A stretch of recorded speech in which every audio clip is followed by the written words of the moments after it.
Welcome back to Rockstar 101. His name is Brandon. He's the DJ. His name is Shim. He is the rock star. Class is in session, and I have to wish you a very happy anniversary, as it was Yes. would have been yesterday, although because today, as we're recording this, it's July 15th. It was July 14th that Tripolar was released, and I believe 10, that 10 would years ago. 10 years ago, 11 years ago. 11. It was Yeah. 2009. And I think that this one would arguably be the most successful Sick Puppies Arguably, album. completely. Um, Dude, I saw that when I was on the phone, just sitting on the couch watching TV, and it popped up in my feed, and I was like, oh. This is like, oh, it was that long ago. Does it Shit. bring back Oh, bad no, memories? Is it no, one it of doesn't bring those back bad memories. I'm just like, oh, it's been that long since we released it. Like, you think that it's been a few years, right? But you just live your life, you're doing your thing, and then you go, oh, it's been over a decade since that album was dropped. And that's kind of the reason that I'm planning to go back and re-record a bunch of those songs, because I forget about them. I really do. I Mhm. forget. People ask for like some song off Tripolar or some song off the first album, and they're like, "Oh man, I love that song," and I'm like, "Dude, I forgot I even wrote or recorded that song." And Yeah, you play it you in the VIP sessions, and then you remember, like people ask for it in the weekend. On the weekends, I do the VIP sessions on Zoom where you can talk to each other, and they're like, they can actually show you their excitement of like Crow, for example. His thing is The Bottom, and I hadn't played a song called The Bottom. It's the last track off Dressed Up as Life, and Mhm. it's a great song. It's a great fun song. Haven't played it in a decade. Literally have not played the song in 10 fucking years. And and then he was like, dude, can you play it? And then he came back the following week. And the tickets they're not insanely priced, but they're a solid, like they're $50 a ticket, right? For like a Mhm. 2 hour hang show, request a song, talk, that's a full set, it's a whole thing.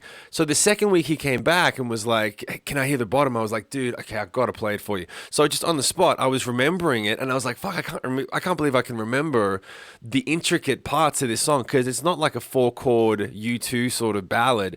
It's this bizarre, like, it was before I really knew how to write songs. I would just make stupid shit up, and it's got Mhm. weird chord changes, and it's got weird riffy moments, and things that are different in the first verse from the second verse.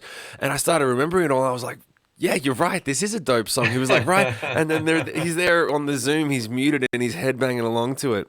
So anyway, long story short, I forget about a lot of the stuff on those records and how much some of those songs meant to people, which is why I'm going to probably re-record a lot of that stuff, because to me it's just like stuff I used to do, but to a lot of Mhm. other people they're like, yeah, we love those songs, and they want to hear them again.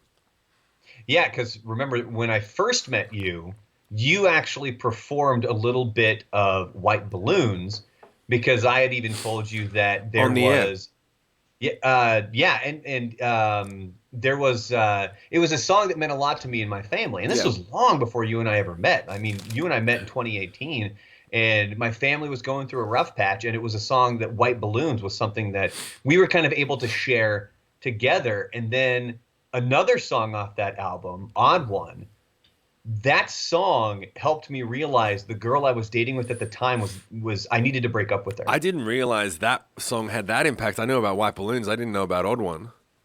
Yeah, so it was I think around 2010. So the song had been out for about a year, and it was the video for Odd One, and Yeah. it's the kid who touches things, and uh and they die, and there's and then it meets this girl and what's everything the else. what's the X-Men character that does that? Rogue. Rogue. That's how they explained it to us in the video. We were like, we don't really get what she does. It's not written down very well. They were like, she's like Rogue. And we went, oh, got it. Yeah. So as I remember watching that video, and this girl that I was dating, that things had gotten a little bit rocky and stuff, and as I was sitting in my office watching this video, I realized in this moment, I was like, she's not my odd one. She's not the one I'm meant to be with. Like I had that epiphany with that song. Jesus. And then it gave me the strength and the ability. Like, yeah, like I'm telling you, no, it gave me the strength and the ability to break it off, to realize, no, this is not the person that I'm supposed to be with. Right. And then ultimately we did break up, and now I'm, 10 years later, happily married to somebody It's else. awesome. So I didn't know. yeah, That's it was really just cool. it was something that definitely meant a lot to me there, man. That's really cool. Thanks, man. And see, I just took your breath away, didn't I? You Just a didn't know tiny how to little you bit. didn't know what to say about that. No, I don't. It takes a lot to make me speechless.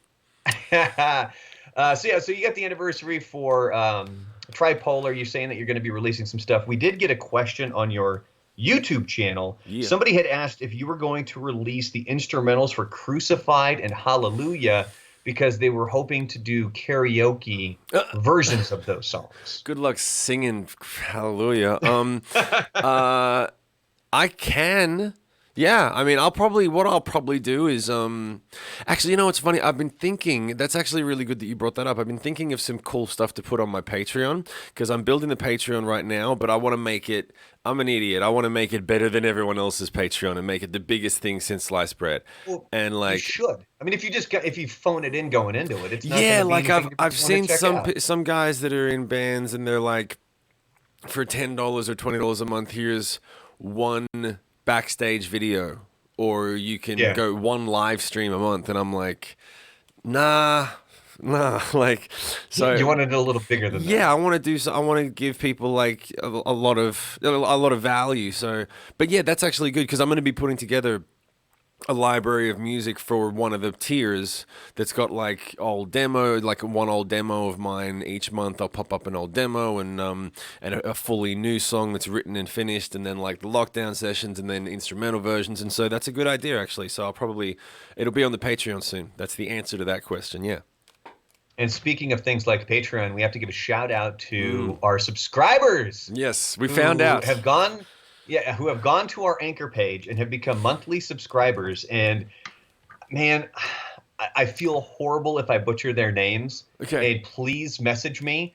I'll go through the socials again here. Which, if you're subscribing to this monthly, you should know the social medias at this point. But if not, again, I will cover the social media stuff at the end of the podcast.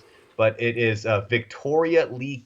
I'm guessing Keelman is That's probably right. one, and Taryn Weiniger, as I'm guessing the other one. Again, if I butchered your It's names, I either apologize Weiniger, profusely. but you have to say Weiniger because you don't want to say Weiniger and then be corrected that it's Weiniger. You have to say Weiniger and have him go, no, a lot of people say that it's actually Weiniger. It's Well, probably it looks Weiniger. like it looks like vinegar, but with a W.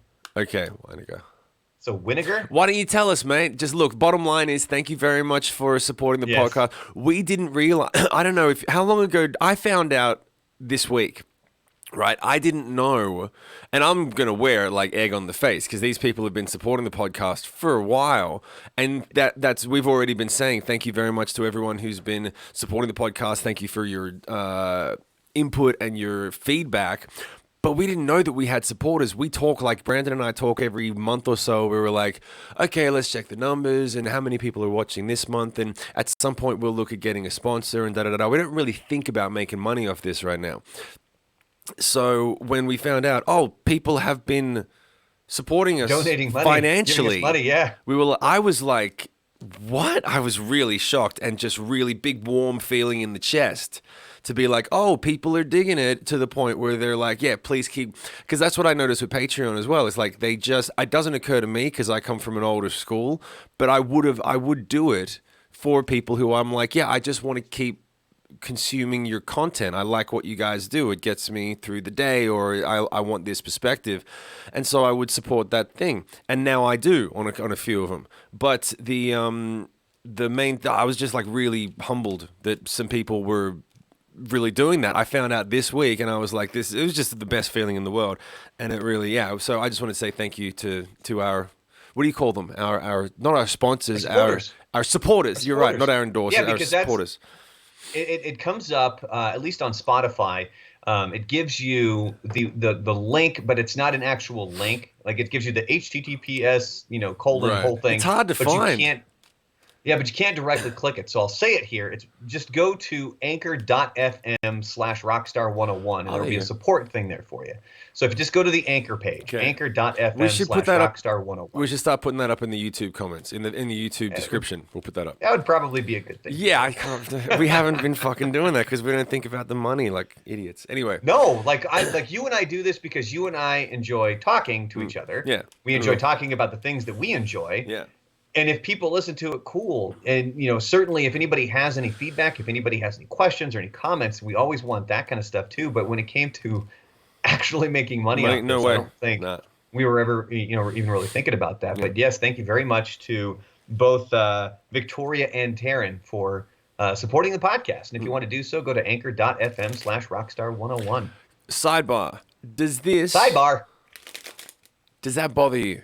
I know you The brought it up shuffling of the earlier. cards? Yeah, you brought it up. It doesn't bug me. I just noticed it, and I was Right. wondering if anybody else kind No of picked one's up on it. brought it up, so please, if people listening to the podcast are like, "Yeah, we have been noticing," cut that shit out. But I started shuffling. I was talking to Brandon. I was talking to Brandon about it just before we got on, and it was from Maverick, from the film Maverick. When I was a kid, I watched that film and went through like a mad phase for a couple of months where all I did was shuffle cards and card tricks and gun slinging with a toy gun. I was like 10 or whatever it was.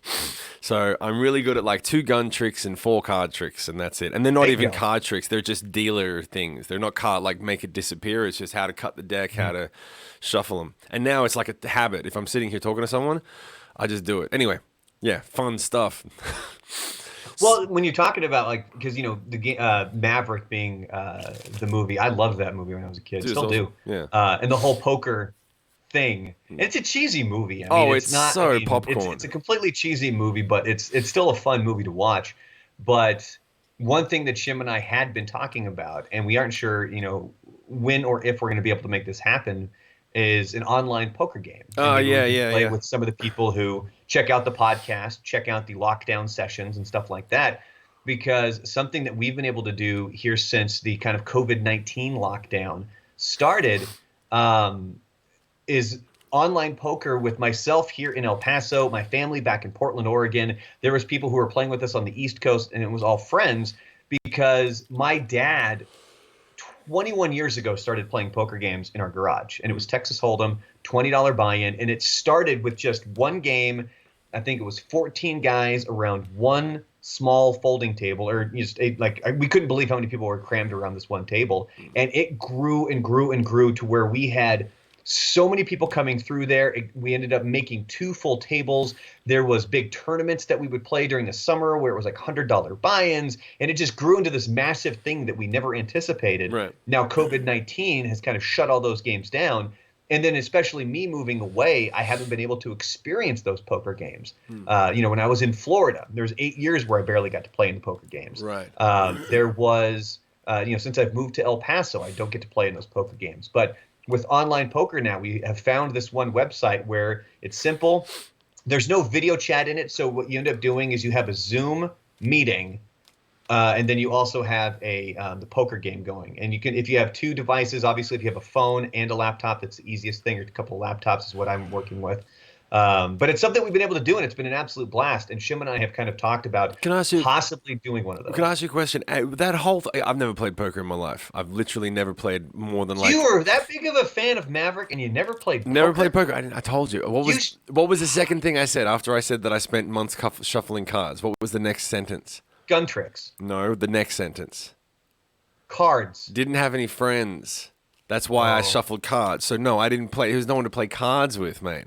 And we didn't have online at the time. That's a good line. We didn't have online at the time. Anyway, but can you still catch people's tells on Zoom?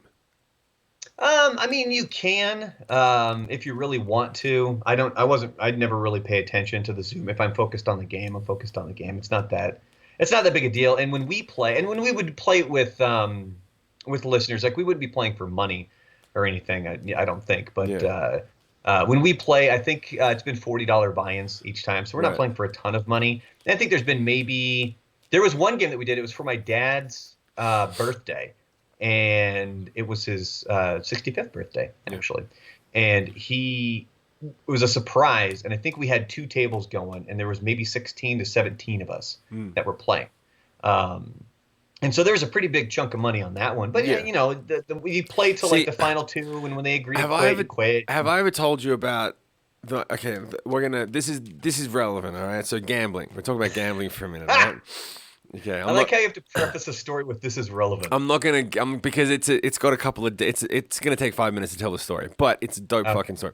So we're talking about gambling, all right? Talking about Tripolar. Okay, let's talk about Tripolar, right? Oh, we're going full circle, baby. When we came back from the first main leg. Oh, and there's another. Remind me to tell you the Shinedown Rock on the Range story in regards to Tripolar, and that'll probably finish us off. We'll just fucking finish him off with Shinedown. So we went on tour with Tripolar, and we'd been on tour for a while at this point. And whenever we would come back to LA, we'd go out for 3 or 4 months. Like we toured that album for 2.5 straight years. It literally, I was what do you call it? Burned out by the end of it. Very, very burned out. But so when we would come back from tour every 3 or 4 months, it'd be like a homecoming for the first week or two. They'd be like, "Hey," and you go and see all your friends, and you go out, and then at one point, so my producers, right, Tim James and Antonina Armato, their thing, because they were successful producers, they were doing well in the financial department, and they worked their fucking asses off. Like they worked really, really hard. So they, like, once or twice a year, their time off was they go to Vegas and they would gamble. They didn't go to the beach, they didn't do the thing. They went to Vegas, and Tim would gamble and Antonina would sort of gamble, but mostly hang out with Tim. Tim was like Rain Man. And so we went with them one time. I think they met us in Vegas. The tour ended in Vegas or whatever. So we're there with them, and I bet my money, right? I took out like $50, and I was doing okay. Like the tour was doing okay.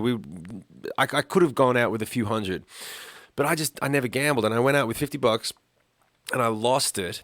And I hated it, and it ruined my night. I started to mope Like, around. did you lose it like Oh, so super quickly. fast? Yeah, Like, it was yeah. gone in, like 5 minutes? Yeah, I put it down. It was like I was doing $5 bets, and then I thought, okay, well, I lost it all within like 5 minutes. I just kept putting down $5 bets, thinking, well, I've already put down 10. Okay, I've lost 15. Well, let's keep putting down 5 and make back 10, and then suddenly, boom, it's all gone. Because I do not gamble. That's how quickly. Yeah, yeah. And I'm like, and I suddenly I've lost my $50, and I was just like, this is hard. I had that feeling, that loser feeling, and I'm like, and I'd never been to Vegas. I'd been to Vegas. I'd never gambled in Vegas. I always made a point where I was like, I've been broke most of my life. So when you go to Vegas, you go, cool. What's our budget? Let's see a show. That restaurant has a special, and you don't gamble Where's because the like, buffet? yeah. I'm not ashamed. I'm like, I'm not the guy that goes on a table and throws his money away.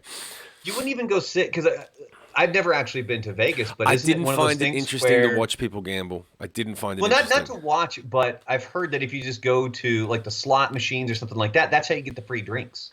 Oh, I figured that out later on. You're right. But this was one of my Okay. first times. But those drinks are so painfully watered down, man. It's fucked. They're such shitty You drinks. can't just order a beer. Didn't think of that. I mean, how do you water down beer? Yeah, You didn't think about it. You work at Bud. They water down their beer. Anyway, oh, sorry. Well, there goes that sponsor possibility. Imagine if we were sponsored by Bud in a year. It'd be like, oh, actually, I've tried their beer again. I was sorely mistaken. We were so wrong. Yeah. So here's the deal. So what happened is Antonina, and keep in mind, I'm pretty young at this point comparatively. Tripola's just come out, I don't know, 24 or something, whatever it is. And Antonina comes up, and they've got a lot of money, and she basically hands me $100 worth of chips. She's got like a couple of thousand. Hands me $100 worth of chips. Says, "Here, look, I don't want you to have a bad night. I want you to have a great night. You deserve it. Here's $100. Just go and gamble however you want, and then if you win, keep your winnings. And if you run out again, I'll just I'll top you up with a little bit each time because I want you to have a great night." So I was like, for me, I'm like, this is a great deal. Oh, dude, I'd go throw $100 down on roulette. If I lost, I'd go right back. Yeah. So I was like, this is a great deal, and I think I walked away with a couple of $100. I didn't gamble crazy. I was just like, cool, now I can just have a good time and not stress, because I stress about that shit. The reason I found out that she did that wasn't because she was like, oh, 100% I care about Shim. It was because she wanted me to gamble with Tim. And Tim's favorite thing in the world is fucking gambling. And she wanted us to have that experience, which was really sweet of her, right? And I was about to bail. I was like, fuck this, fuck everyone. I'm going to go to a bar, get drunk. So she was like, no, here's some chips. Come stay and sit next to Tim and watch him gamble and just bet on what he bets on. And now suddenly we're gambling together. And this motherfucker is throwing down $1,000 worth of chips per throw on the roulette table, per spin on roulette. $1,000 a pop, right? I mean, he's losing thousands of dollars every 10 minutes. and he's betting on 8, right? This is going to fuck you up. He's betting on 8 because it's the infinity symbol. And he's got this juju zen, like it's all about the infinity, man. It's all about the cycle of energy and all that hippie shit. And I'm like, yeah, okay, cool. And he's betting on like one thing. He's betting on like 4 or 5 things, and he's showing me that the lines, you know, you bet on a line, and then it's half of one and half of the other, and the structure of how roulette works. And he's teaching me this stuff. But he's always putting the most amount of money on 8. And when he does, he'll do it, and then he might take a few chips, like he'll take 4 chips off the top and go 1, 2, 3, 4 on all 4 sides of the square. So he's laying down fucking hard on 8 every time. There's chips on 8 every single run, and then he'll pepper other places, and he'll hit a few. But 8 didn't hit. And he was starting to get frustrated, and he must have been $10,000, $12,000 down on 8. And he was, and finally Antonina gave him a tap on the shoulder. She was like, "Come on, babe, it's been a while. Like, I know that like this is our fun thing, and we budgeted for this, but it's getting a little deep now." She was like, "Okay, let's." And so he was like, "Yeah, no, you're right. That's our number." He checked his watch. They had a deal, like a certain amount of time, certain amount of money. He's got to bow out. So I was like, "Cool. They're not like crazy." And we're what? And as I said, I remember thinking, "Oh, thank God she did that. They have a system. They're not crazy." I remember thinking that they're not crazy, because I was thinking these guys are crazy. He walks away. He gets about 10 feet from the table and he stops. Full movie moment, right? And he's like, he just looks at Antonino. He's like, "Nope, can't do it. It's gonna hit. One more." And he goes in and he pulls his pouch out and he just stacks them up. This fucking high, man, like 2 inches high of chips. He threw down $1,500 or something on 8, right?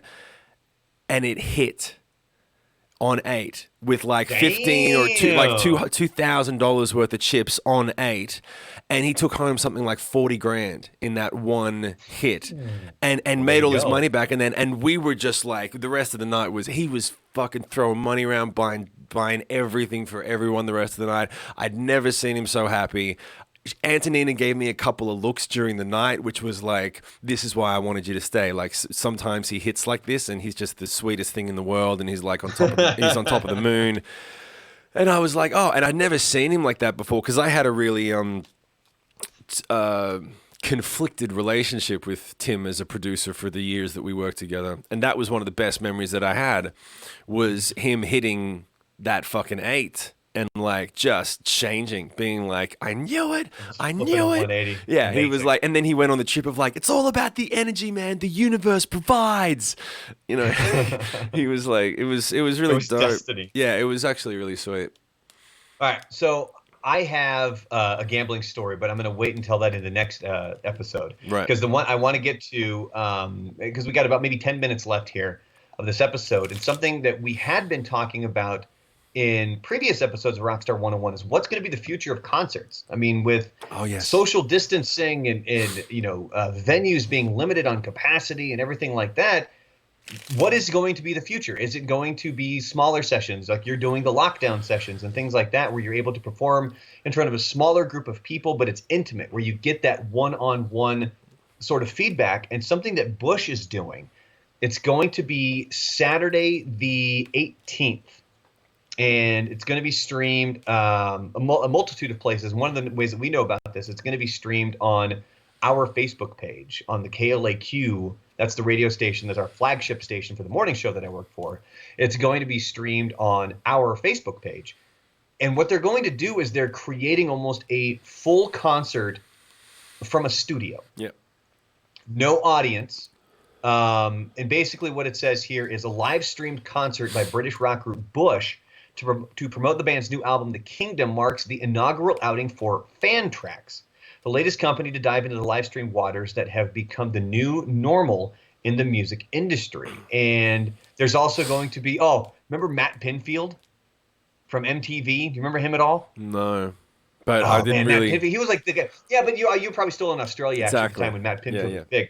So Matt Pinfield, he worked for MTV and VH1. He was kind of like one of the main rock guys in the country, because he was the rock guy for MTV. He was like it with Ricky Rackman and then Matt Pinfield were kind of like the two big guys. So Right. Matt Pinfield's going to be there. There's going to be an after party where select fans are going to get to chat with the musicians. They're going to have giveaways and stuff that they're doing. And what they're going to create is it says that fans will be able to choose among a variety of camera angles during the show, as well as mix audio during the concert. For audiophiles, Fantrax Sonic 360 offers premium. It goes into a whole bunch of like technical stuff there. Wait, you can mix the tracks while they're playing it live? I guess that's what it says. It says fans will be able to Oh, choose God. among a variety of camera angles Yeah. during the show, as well as mix audio during the concert. Now, obviously, I think that mixing is going to be you. Like it's not, like you're not doing the one No. that everybody's going to get. Yeah, of course. Yeah. And it also says here, the crown jewel is We should really the talk about this on the patented. next one. Huh? We should talk about this on the next one because this is a lot longer. We're going to bleed this over into the next episode. Why? We still have like 7 minutes left. Oh, man. because Calm this is a massive topic. Whether or not bands should be doing this. This is a big fucking deal. Well, what do you think? Because it says here they have this voice channel. It says it's going to allow fans to cheer for the band, and the band will hear the crowd in real time, providing the most important element, the sound of a roaring crowd, integrated throughout the live show. Oh God, it's painful. What do you think? What do you think? Tell me what you think, because I'm gonna fucking run this into the ground. Just tell me what you think, I think mate. it's. I mean, with how COVID-19 is shutting everything down, I think it's one of the most viable options we have for a live concert now. You know. I think you're right. I think it's one of the most viable options that we have for a live concert. And I think that I am lucky to not be in a position where I need to worry about trying to do something like this. Now, I'm sure that there are a lot of people in big bands, right? Like Bush and Papa Roach and Trivium and bands that have done live stream shows that are looking at people like me saying, thank God we don't need to go and live stream on a regular basis like Shim or Mike Shinoda on the top shelf level of it right now, where they're actually getting up and getting in front of a camera at the same time every day and interacting with their fans like they're just in the room with them. Mm-hmm. Because, I mean, I just think that it's not a show. It's not the same thing. Stop trying to replicate it's never going to work. It's never going to work. It's not going to, I'm But sorry. It's pissing me off now while I'm talking about it. I'm sorry, but I'm about to fucking pop because there are people throwing so much money and so much time and energy into attempting to replicate something that cannot be replicated. It ain't broke. It's just not happening right now. Right? Touring, you can't fucking put on a bunch of cameras. Why do you think they have live audiences at The Voice or at talk shows where there's a band playing? Because that's the vibe. Just because there's cameras there doesn't mean that you don't need people. You need people there, even if you're filming it. There's no. If it's live music, if you think about the actual version of it, live is not like live has been turned into like, oh, it's happening in this moment. It's live. Mm-hmm. It's current. That's not actually what live music in terms of it. It's like on a more personal, emotional level, it makes you feel alive. You feel connected and alive because you're watching it. That's the type of thing that it is. You don't get that feeling from a live stream. You do not get the same feeling. There's no amount of fucking tech and bullshit and sound and the audience claps. Have you ever watched there are a lot of bands that did live streams months ago when the shit first started coming up, and they look at the camera and they go, all right, everybody, hands in the air. No one's going to fucking do it. And even if they do, you're not going to see it. There's no cycle of energy happening. It's not the same thing. I respect the fact that people are trying, and I understand that. I'm sorry, but I'm going to go. But we're in a time in history when people need to try things, and that's fine. The thing that pisses me off is the amount of money that people are putting into what is effectively dinosaur thinking. The future of live stream entertainment, the future of touring is touring. Touring is going to be whatever it is. You can't control it. You cannot fucking shove a square peg into a round hole. A live show that exists on a stage in a festival does not translate to a fucking live stream studio. The same way that if you and I were doing a podcast, you could do it in a theater maybe. You could maybe do it in front of 500 people and it's like a live podcast. You can't do a podcast in front of 10,000 people. It's fucking lame. It is fucking lame. It is intimate. It is dialogue. It is connection and communication at this volume, at this level. And it doesn't work. It's a square peg in a fucking round hole. The only reason it bothers me is because people are spending hundreds of thousands of dollars on running tests because they're justifying their jobs and they have a contractual obligation to fulfill with a record label where they're like, well, you're supposed to do a certain amount of shows and you can't do them. So here's the catch. You're going to do a live stream show that we're going to sell tickets for, and we're going to make money on this one show, right? We're going to make money on this one show, but you're blowing you're ripping off the audience, in my opinion. I've watched some live concert streams. It doesn't matter how good the band is. It's not a show. It's not a show. I'm like, I'm not gonna pay. But don't you think this. some of that has to do if they're paying for it? Because this isn't something that people are paying for. This isn't a concert that you have to pay for. Doesn't that make it worse? On Facebook. Doesn't that make it? Why? Because then the consumer, the person who's watching it, has placed literally no value in the music or the concert. It's background noise. It's like you haven't even bothered to... If you go to a show, right, you have to spend money that you've worked real hard during the week for. You have to get dressed, get out of the house, wait in line, go and get your beer. You put an investment into it. If you're going to put on a fucking live stream of one of the biggest bands in modern history and it's 100% free, the band, that stream has no literal value. People are making money off it, but the value to the person watching it is like, well, I could literally take this or leave it. I wouldn't have known if it hadn't happened. If you have to spend some money on it or some time or do something, then you then value that experience as a result of the investment that you've put into it. If Bush is giving it away 100% for free, I can dig it when Papa Roach says, hey, we're doing a live stream concert. We released an album, or it's the 10th year or 20th year of Infest. And they do a live stream and they say it's $10 a ticket, and fucking Papa Roach fans around the world, and they sell like 500,000 or 1 million tickets to a live stream because it's global now, and everyone makes money and the fans are satisfied, and that's the one thing that it is, and I can kind of get behind it in terms of value for music and what it provides. However, Papa Roach isn't trying to make it like a concert. They're making it a live stream of them playing in the studio, and there's probably some backstage footage and stuff. If you're doing it like, hey, we're going to put like crowd sounds in there. And the fact that the fact that they're offering multicam angles, that's cool. I can dig that. That gives you your own experience. The concept of being able to mix the show yourself is, I guarantee you, it's a bunch of guys in fucking suits sitting around. You look like you're just having a tweak out. You've frozen on my screen. It's a bunch of guys in suits. It froze a while ago. Yeah, it's a bunch of guys in suits that are sitting around trying to figure out, well, let's try this idea. Maybe people will pay to have the option of mixing the show, even though they're not sound mixers and it's not their jam. I'm like, this is just people coming up with shit to throw into the equation. And I just can't get behind it. Like, if you're Bush and you're on Facebook and you're on this big thing, like, literally people would be more interested. What the fuck is up? Your thing is just frozen. Totally frozen. Is it your computer? I think it's my computer. Fuck. Yeah. All right. Well, it's a good time to wrap up. Okay.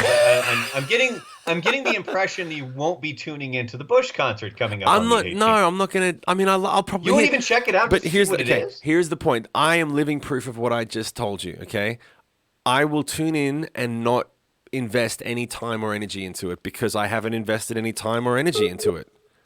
All right, ladies and gentlemen, we're going to wrap it up in a second for all the people who are listening on the audio version of this. This is fucking typical. Let me see. Is he coming back?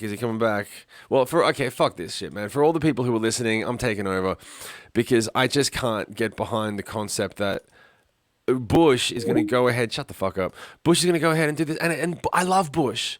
And I'm sure it's going to be a good concert, but I'm sure it's going to be a good live stream, but it's not going to be a live concert, right? It's not going to be a live show. I've seen them live. They're fucking amazing. You're not going to get that feeling from a live stream. I got a feeling there's a lot of people who are going to be listening to me that are going to be disagreeing with me, saying, nah, man, you're full of shit. Nah, man, it's awesome. Bands have got to do what they got to do. I know bands have got to do what they got to do. I'm doing everything that I can do and what I got to do. I just feel like go and watch it and say like, yeah, it's better than a live show. Is it better than a live show? Fuck. Or is it just the best that we can do right now? And if it's just okay and it's the best that we can do right now, a band like Bush can afford to sit back and wait. Go back on tour next year. What's the deal? Is it because your label is saying you have to do it because you have a contractual obligation and we want to make our money off you? And if that's the case, that feels like shit to me because they're just doing it because they got told to. If they're doing it because it's them, that's the thing with the Twitch stream of mine. Everything on the Twitch stream is my idea and my thing. And when I try out things, it's because it's my idea and I'm trying different. And sometimes I fall flat on my ass, but the concept of doing it is with people in front of me, and it's a different type of show. I'm not sitting there screaming, get the fuck up out of your seats. It's like a virtual live podcast with people. His name is Brandon. He's the DJ. My name is Shim. He calls me the Rockstar. I'm fucking not, but let's just go with it. And class is dismissed. Oh, wait. Hold on a second. Here he comes. Wait. Oh, no, he's gone. All right. Peace out. Love to everyone. Bye.